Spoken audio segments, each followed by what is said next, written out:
Welcome everyone. আজ হচ্ছে বিয়ের পরের দিন, আর কালকে তোমরা বিয়ের ব্লগটা নিশ্চয়ই দেখেছো। আর বিয়ের পরের দিন তো বউ আসবে, আর আজকে আমাদের অনেক মজাও হবে। আর তাই এখন সকালবেলায় স্নান টান করে রেডি হয়ে এখন চলে এসেছি মুড়ি খেতে। মুড়িতে আজকে সবজি হয়েছিল কুমড়োর তরকারি। তারপরে আমরা সবাই মিলে এখন খেতে বসে গেছি। আর বাড়িতে এদিকে রান্না হচ্ছিল নিরামিষে অনেক রকম ভাজাভুজি, আর আজ হচ্ছে বউ ভাত, তাই অনেক রকম ভাজাভুজি দিয়ে বউ ভাতের থালাটা রেডি করা হবে। অনেক কিছু রান্না করা হবে, তোমরা দেখবে, দেখাবো তোমাদেরকে অবশ্যই। আর এখন গ্রামের বাইরে মন্দিরে এখন প্রণাম করার জন্য আসছে, আর এটা হচ্ছে গ্রামের একদম বাইরে। আর পান সুপারি দিয়ে প্রণাম করতে হয়, মানে প্রথম শুধু এক জায়গায় নয়, গ্রামে যতগুলো মন্দির থাকে সব মন্দিরেই প্রণাম করতে হয়। এই জায়গাটা তোমরা আগেও দেখেছো আমার ভিডিওতে। এই জায়গাটার নাম হচ্ছে মা ভৈরবীতলা। তো এই জায়গাটা অনেক কি সুন্দর, তোমরা আসতে চাইলে আসতে পারো। আর যারা আমার ভিডিও দেখছো তারা যদি এই মন্দিরটা চেনো অবশ্যই কমেন্ট করে জানিও।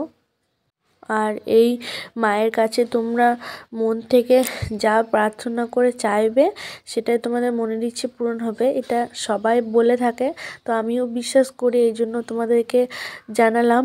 আর তারপরে এখানে একটা মহাদেবের মন্দির আছে, তো তার জন্য ওখানেও প্রণাম করা হলো, কিন্তু গেটটা লাগানো আছে দেখানো হলো না তোমাদেরকে।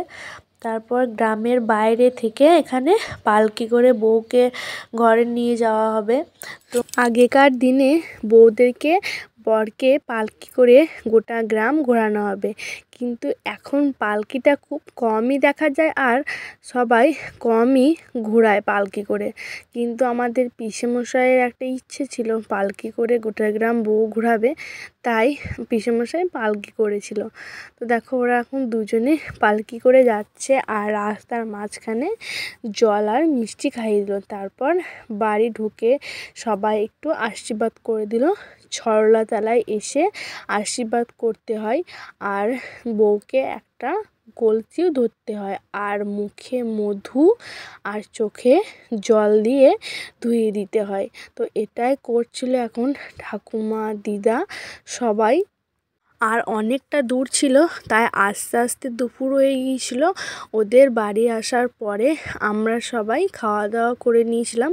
আর আজকে আমাদের দেওর দেখেছো তোমরা যে এটা আমার দেওর, আগেই তোমাদেরকে বলেছি। তো দেওর আজকে খাবার দিচ্ছে, আর আমাদের নতুন বউকে আমাদের পিসি শাশুড়ি এখন ভাত খাইয়ে দিচ্ছে কোলে বসে। দেখছো কত সব নিয়ম, মজার মজার নিয়ম, বেশ কি সুন্দর ভালো লাগে। তো এখানে একটা মজার কথা হয়েছিল, বলেছিল কে মাছ খাইও না তাহলে মাছের মাথা, সেটা বলেছিল। আর লেজুর খাওয়ালে নাকি বৌমা পেছু পেছু ঘুরবে, আর মাছ খাওয়ালে নাকি মাথায় যাবে, এরকম কিছু একটা হাসির কথা হয়েছিল। তারপর তিনজনের জন্মদিন ছিল, তিনজনকে অনেক রকম রান্না করে খাওয়ানো হয়েছিল।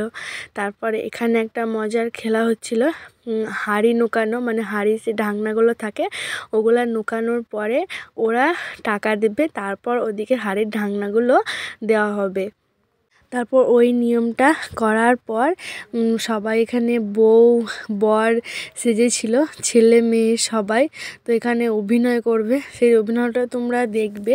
দেখো এখানে সেজেছে, আর বর বউ দুজনে মিলে এখানে একটা ঢেলার মধ্যে কি রাখা থাকে, ওটাকে যত জোরে মানে দূরে ছুঁড়বে তত দূরে নাকি বাচ্চা হবে, এরকম কি একটা নিয়ম ছিল।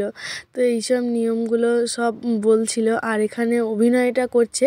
তোমরা অভিনয়টা একটু শোনো, তোমাদের ভালো লাগবে।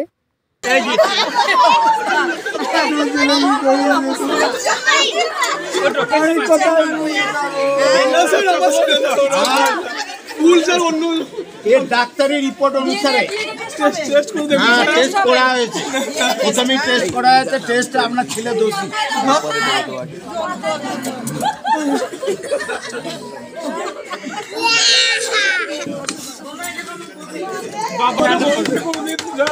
কাল নেই স্যার,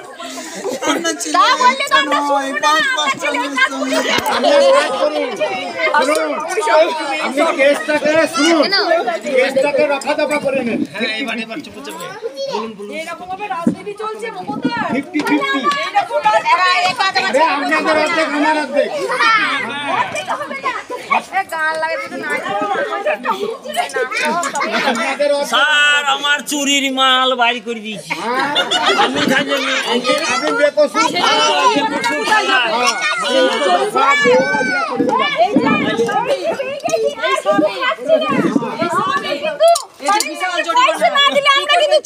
এইসব নাটক করার পরে বউকে ঘরে নিয়ে চলে এসেছিল। তারপর 3 জনের জন্মদিন ছিল আর 3টে কেক নিয়ে আসা হয়েছিল আলাদা আলাদা কেক। ওদের 3 জনের 3টে কেক কাটবে ওরা। আর এখানে দেখো সবাই দাঁড়িয়ে গিয়েছে, এখন 3 জনের হাতেই ছুরি আছে কাটার জন্য কেক। তো এখন অপেক্ষা করছে, কেউ কেউ এসেছে কি আসেনি। তো দেখো এখন কেক কাটা হয়ে গেল। আর জন্মদিন এই জন্য রাতে আজকে রান্না হয়েছিল চিকেন আর গরম গরম ভাত। তো চলো এখানে ভিডিওটা শেষ করছি। রাতের খাওয়া দাওয়া করে আবার পরে তোমাদের সঙ্গে দেখা করব। ভিডিওগুলোর কেমন লাগছে জানিও, ভালো লাগলে লাইক কমেন্ট শেয়ার করে দিও আর আমাদের পাশে থেকো। টাটা।